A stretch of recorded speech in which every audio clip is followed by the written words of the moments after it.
World cup squad.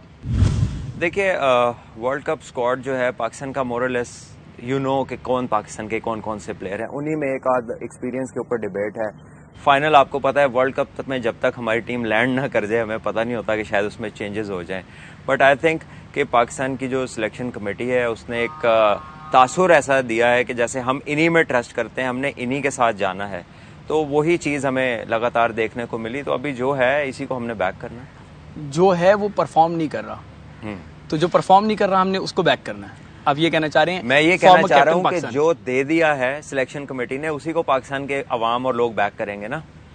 बात यह है कि हमारे पास तो ये चॉइस नहीं है कि हम किसी को बदल दें। हमने तो टेलीविजन पे काफ़ी दफ़ा ये जिक्र जब भी टीम का सिलेक्शन का हुआ तो अपनी राय दी कि ये फला बंदा जो एक्सपीरियंस्ड है, इस बंदे ने इतने रन्स किए हैं। फॉर एग्जांपल शान मसूद के ले रहे हैं, मैं एक साल से कह रहा हूँ कि एक प्रॉपर बैट्समैन होना चाहिए ओपनर्स के बाद भी, लेकिन वो नहीं थे। और जब वो आए तो उन्होंने आते साथ एक इनिंग खेली, हालांकि वो उस नंबर पे खेल रहे हैं जिसके लिए वो सारी जिंदगी ट्रेन नहीं किया हुआ उन्होंने, लेकिन वहां पर भी रिजल्ट दिया।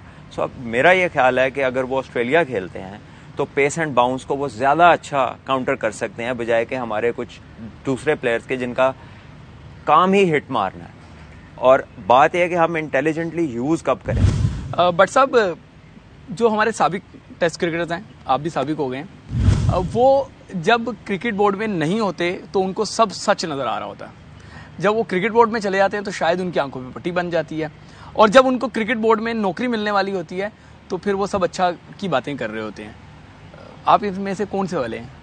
देखिए, क्रिकेट बोर्ड का जो सेंट्रल कॉन्ट्रैक्ट है ना प्लेयर्स के साथ, डोमेस्टिक प्लेयर्स के साथ, तो वो उनको रोकता है कोई भी एंटी पॉलिसी जाने से, कोई भी वो फ्रीडम ऑफ स्पीच, आप कुछ भी उसे फ्रेज कर सकते हैं। फ्रीडम ऑफ स्पीच ये यहाँ तक है कि जहाँ पे पीसीबी को क्रिटिसाइज ना किया जाए, पीसीबी की पॉलिसी को क्रिटिसाइज ना किया जाए, सही है गलत है इज नॉट देयर कंसर्न। जो उन्होंने कर दिया है आपने उसमें जो है उसको एंटी नहीं जाना, तो ये तो उनकी जो वो साइन करता है अपना कॉन्ट्रैक्ट। तो मैं इसकी एग्जांपल इसलिए दे रहा हूं कि पहले साल मैंने क्रिकेट बोर्ड से कॉन्ट्रैक्ट साइन किए बगैर 2019 में सीजन खेला, तो मैं अपना शो करता था, मैंने उनसे कॉन्ट्रैक्ट नहीं लिया। सो मैं शो करता था, जो आपने बात की जो बात थी मैं करता था। अगले साल उन्होंने एक और कॉन्ट्रैक्ट 2 पेजेस का इंट्रोड्यूस कराया कि जिसमें कि अगर आप पैसे नहीं भी ले रहे लेकिन अगर आप खेल रहे हैं तो पीसीबी के खिलाफ बात नहीं कर सकते। अच्छा। तो वो इस ध्यान और इस डिटेल के साथ इसमें चले गए हैं, बिकॉज आई थिंक कि वो एक होता है ना, एक वाइब क्रिएट करनी होती है कि सब ठीक है, वो उसकी तरफ चले गए हैं। लेकिन होना तो ये चाहिए कि जब सब ठीक है तो फिर फिक्र किस बात की है। होना तो ये चाहिए ना कि अगर आप ठीक हैं तो फिर फिक्र किस बात की है। अगर कोई गलत बात करता है आप आके उसे विद फैक्ट्स नेगेट कर दें, और अगर कोई सही बात कर रहा है तो आप मान जाएं। लेकिन वहां पर यह है कि जो भी हो रहा है ठीक हो रहा है, ये आपको कहना पड़ेगा if you want to work with P C B. तो आप पीसीबी के साथ काम करने जा रहे हैं क्या? Well it's their choice. मैं तो जो हूँ मैं हूँ, सामने हूँ। नहीं, आप कह रहे हैं कि बेहतर है, अच्छा होने जा रहा है, सब कुछ हो सकता है, तो आप ज्वाइन करने जा रहे हैं क्या? मैंने ये कहा नहीं है, मैंने ये कहा है कि वो ये चाहते हैं कि हर काम करने वाला इस लाइन के ऊपर चल पड़े। तो आप इस लाइन पे चल पड़ेंगे? जो इस लाइन पे नहीं चलता वो सूटेबल नहीं है। आप चल पड़ेंगे इस लाइन पे? मुझे मुश्किल लगता है।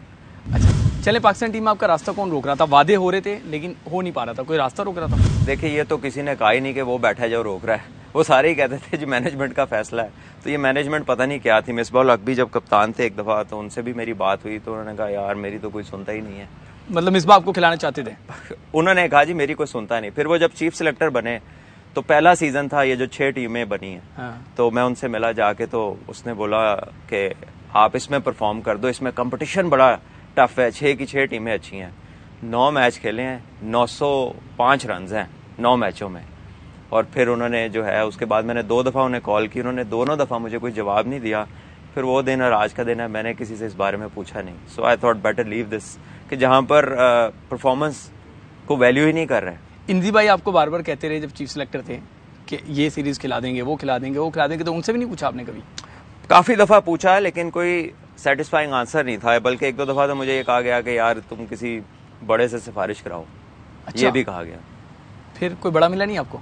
मैं गया ही नहीं बड़े के पास, वो सबसे बड़े पे छोड़ दिया, अल्लाह बेहतर करे। अल्लाह पे छोड़ दिया। वैसे बड़ा क्या होता है जिससे सिफारिश पे? ये वो उन्हें बताना चाहिए था। पाकिस्तान क्रिकेट में होती है सिफारिश? अगर वो कह रहे हैं तो लाजमी होती होगी। आप कप्तान रहे हैं? मैं कप्तान रहा हूँ। तो सिफारिश होती थी क्या? मेरे सामने तो नहीं थी।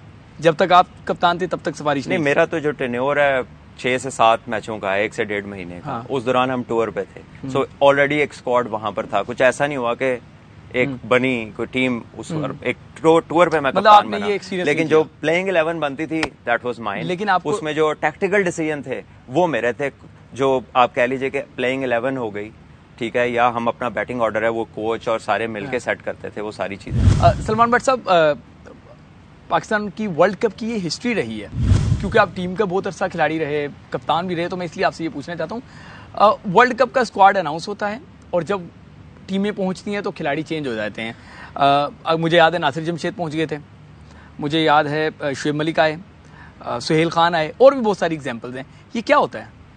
देखिए, बात से कंट्रोवर्सी क्रिएट करना मकसद नहीं है, लेकिन कुछ फैक्ट्स हैं। ये तो फिर प्लेयर थे जिनके आपने नाम लिए। शाहजेब हसन आ गए थे वर्ल्ड कप के स्क्वाड में। हाँ, शाहजेब आए थे, बिल्कुल। सबसे बड़ा अगर कोई जंप था तो शाहजेब हसन का था, बिल्कुल, no way और वो to- इतना बड़ा जंप था कि उस वक्त टीम दुबई में थी, सिलेक्टर्स दुबई में थे, और सिलेक्टर्स पूछ रहे थे यार शाहजेब को किसी ने देखा खेलते हुए।